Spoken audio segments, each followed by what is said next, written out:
बिस्मिल्लाहिर्रहमानिर्रहीम। अस्सलाम वालेकुम वरहमतुल्लाहि वबरकातुहू।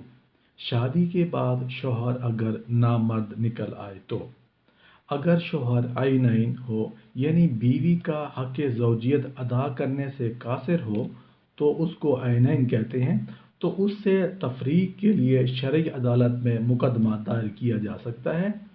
निकाह के बाद बीवी को जब शौहर के नामर्द होने का इल्म हो और बीवी ने उस पर रजामंदी जाहिर ना की हो तो फौरी तौर पर तफरीक का मुतालबा करना ज़रूरी नहीं होगा, बल्कि बीवी जब चाहे मुतालबा कर सकती है। ताख़ीर की वजह से उसका हक बातिल नहीं होगा। अगर शौहर किसी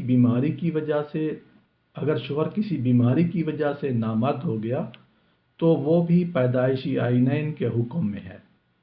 अगर कोई शख्स इतना ज़ईफ़ुल उमर हो कि बीवी से हम बिस्तरी पर कुदरत ना रखे तो वो भी आइनैन के दर्जा में आता है।